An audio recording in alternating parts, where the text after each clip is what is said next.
بسم اللہ الرحمن الرحیم، ویلکم ٹو فکر ناؤ۔ آج ہم بات اس پہ کریں گے کہ متحدہ عرب امارات نے اوپیک کو چھوڑنے کا فیصلہ کیوں کیا ہے۔ یہ اچانک نہیں ہوا، اس کی بہت بیک گراؤنڈ ہے۔ دوسری یہ کہ انہوں نے پاکستان سے جو انہوں نے پیسے دیے تھے $3.5 ارب وہ کیوں لیے، اس کی بیک گراؤنڈ کیا ہے، اور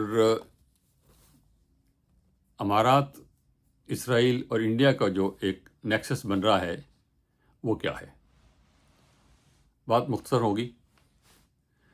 پہلی بات یہ کہ سعودی عرب اور امارات میں جو تناؤ ہے وہ کوئی نیا نہیں ہے۔ 1971 میں برطانیہ نے اپنا اقتدار یہاں سے چھوڑا اور یہ ممالک آزاد ہوئے۔ 1973 میں شاہ فیصل کی سربراہی میں جب تیل کی پابندی لگائی تو تیل کی قیمتیں بہت بڑھ گئیں، اور ان تمام ممالک نے، عرب ممالک نے، سعودی عرب سمیت، اپنے تیل کے جو ذرائع تھے، تیل کے جو کنویں تھے، ان پہ خود قبضہ کر لیا۔ اس سے پہلے وہ امریکی اور برطانوی اور دوسری کمپنیز تھیں، وہ چلاتی تھیں، ان کو تھوڑے بہت پیسے مل جاتے تھے۔ اس کے بعد انہوں نے ڈائریکٹ کنٹرول سنبھال لیا، اور اس سے ایک دم جو ہے وہ اتنا پیسہ ان لوگوں کے پاس آیا، تو اس کے بعد ہی پھر یہ جو دبئی سنڈروم اور یہ کنسٹرکشن ساری ہوئی، یہ بڑی بڑی عمارتیں بنی اور یہ لوگ بہت امیر ہو گئے، تو اس کے بعد ہی سب کچھ ہوا یہ۔ اور اس کے بعد سعودی عرب کے ساتھ 1974 میں ان کا ایک معاہدہ ہوا۔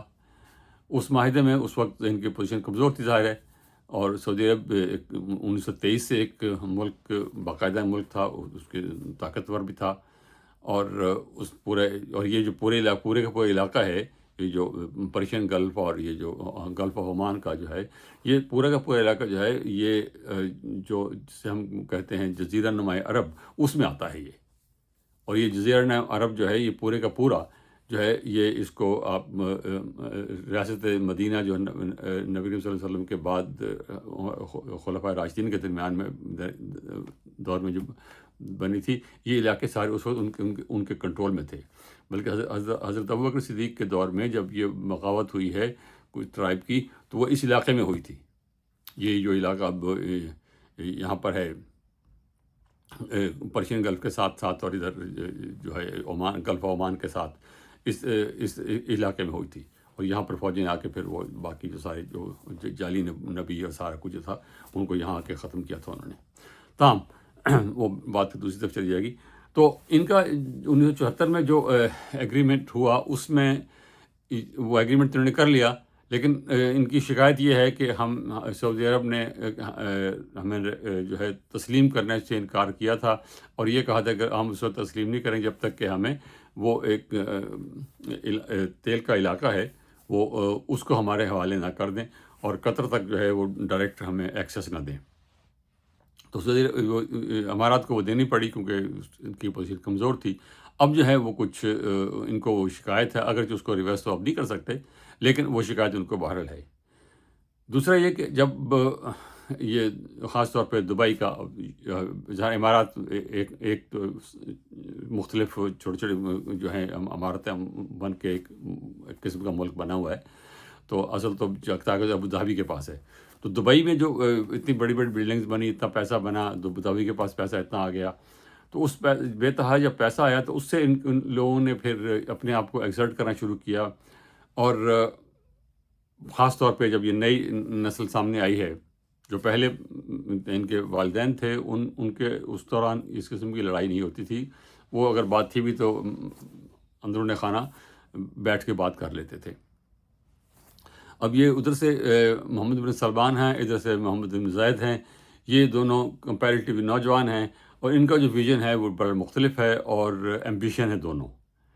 اور یو اے جو ہے وہ اب اپنے آپ کو سعودی عرب کے مقابلے کا یا سعودی عرب سے بڑا سمجھتا ہے، اور سعودی عرب سعودی سے ٹکر دینا چاہتا ہے، اور اس کے لیے انہوں نے جو ہے وہ اسرائیل سے دوستی بڑھائی، اور پھر یہ ہوا کہ سوڈان میں، لیبیا میں، یمن میں، صومالی لینڈ میں، ہر جگہ پر انہوں نے سعودی حکومت کی مخالفت کی ہے۔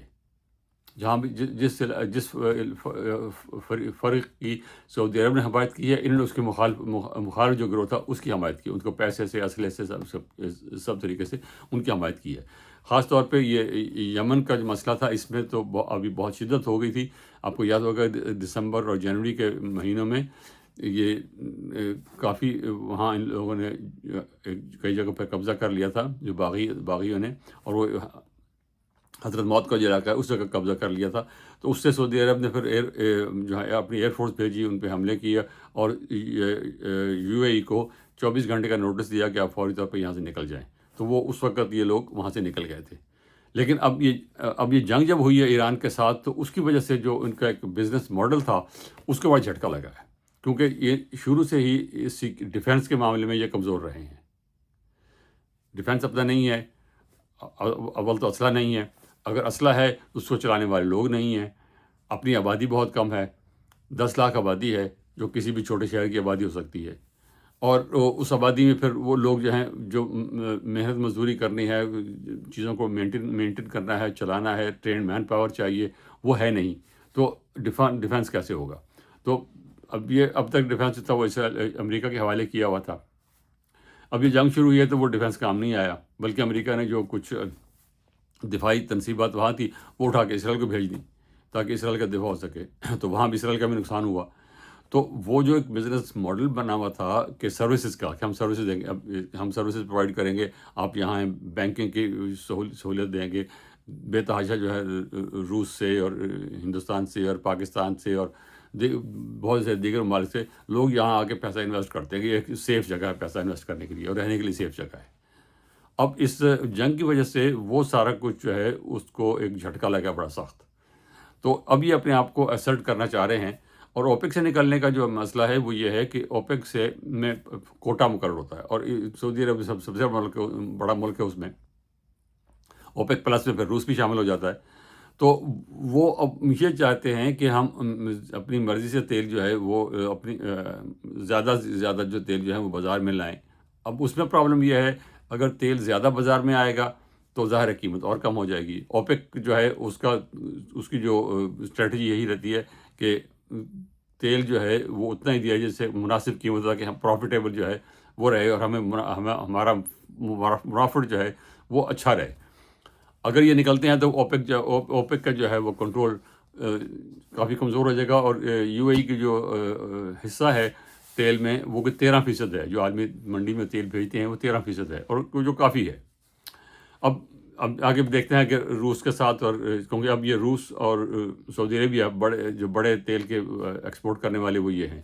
امریکہ بھی اب ان سب سے بڑا ہے ویسے تو، لیکن ابھی وہ اوپیک سے کوآرڈینیٹ تو نہیں کر رہا، تو وہ ایک الگ مسئلہ ہے، لیکن یہ روس اور سعودی عرب اس مسئلے کو کیسے کوآرڈینیٹ کریں گے وہ اب دیکھنا ہوگا۔ اس کے بعد یہ کہ اسرائیل کے ساتھ جو ان کا ابراہم اکارڈ تھا، وہ بڑی تیزی سے اس میں آگے گئے ہیں۔ اسرائیل کے ساتھ ان کے سفارتی تعلقات بھی ہیں۔ اسرائیل نے ان کو آئرن ڈوم، جو اسرائیل کا اپنا بنایا ہوا ایک دفاعی نظام ہے، وہ بھی ان کے حوالے کیا ہے، اگرچہ وہ بہت کمزور ہے اور بہت کم علاقے تک جو ہے وہ دفاع کر سکتا ہے، لیکن بہرحال اسرائیل نے کیا۔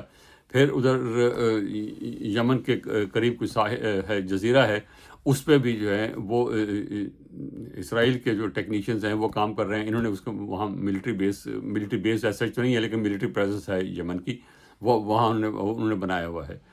تو یہ ٹینشن جو ہیں یہ سارے کے سارے مل کر اس معاملے کو خراب کر رہے ہیں، یا خراب نہیں کہنا چاہیے، بلکہ ایک نیا ٹینشن پیدا کر رہے ہیں، اور ایک نیا جو اتحاد بن رہا ہے وہ اب ہے ہندوستان کا، امارات کا اور اسرائیل کا۔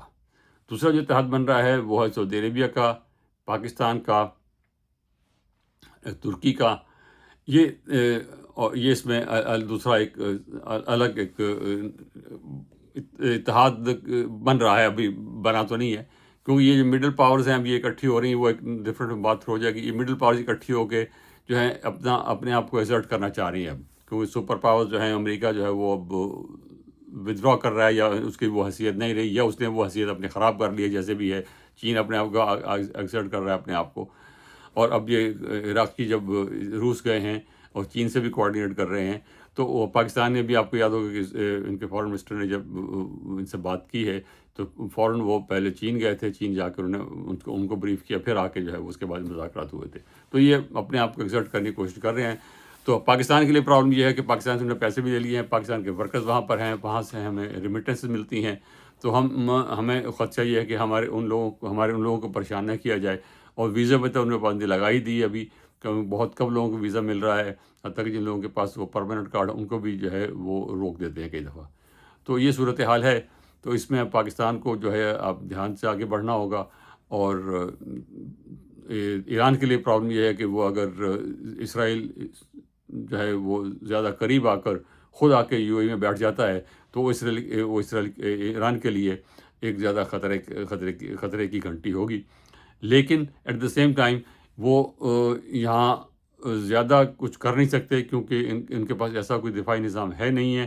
ایران بہت بڑا ملک ہے، اس کے پاس جو کچھ ہے وہ ان سب کے لیے خطرہ ہے. وہ یہی صورت ہے کہ مل بیٹھ کر آپس میں اپنا دفاع بھی کریں اور آپس میں تجارت بھی کریں اگر اتنی عقل سمجھ ہو اور کرنا چاہیں تو. لیکن اگر وہ اسرائیل کو اس میں لے کر آئیں گے، اور انڈیا کا مسئلہ یہ ہے کہ انڈیا نے جنگ میں جو ہے ایران کو سپورٹ نہیں کیا بلکہ اس کو بتایا گیا، اب یہ خبر سامنے آ رہی ہے کہ اس کو یہ بتایا گیا کہ یہ 48 گھنٹے میں جو ہے یہ حکومت گر جائے گی، تو آپ ان کی سپورٹ مت کرنا، اور اگلی جو گورنمنٹ آئے گی پھر اس کے ساتھ کھڑے ہو جانا، اور پھر آپ کے جو ہے وہ بہت ان کے ساتھ معاملات بہت اچھے ہو جائیں گے. اسی لیے انہوں نے رہبر علی خامنہئی کی شہادت پر بھی کوئی بیان تک نہیں دیا تھا، بلکہ ایمبیسی میں بھی جہاں دہلی میں جو انہوں نے کانڈولنس بک رکھی تھی وہاں پر بھی دستخط کرنے کے لیے انہوں نے اپنے فارن سیکرٹری کو بھیجا تھا، جبکہ ہمیشہ ایسے موقع پر وہ اپنے کسی منسٹر کو بھیجتے ہوتے ہیں. تاہم یہ بات اور طرح کی ہو جائے گی. اور پاکستان کے پرابلم صرف یہی ہے کہ وہ یو اے میں جو لوگ کام کر رہے ہیں ان کو امید ہے کہ ان کو کوئی نقصان نہ ہو اور ان کے ساتھ تعلقات، اور لیکن یو اے کے ساتھ ہمارے تعلقات اچھے ہیں پاکستان کے، اور اچھے ہی رہنے چاہیے. یہ اس قسم کے ٹینشن آتے رہتے ہیں. تو اس بات پہ بات ختم کرتے ہیں. پھر درخواست کے ساتھ کہ پلیز ہماری چینل کو سبسکرائب کیجیے. بہت شکریہ. خدا حافظ.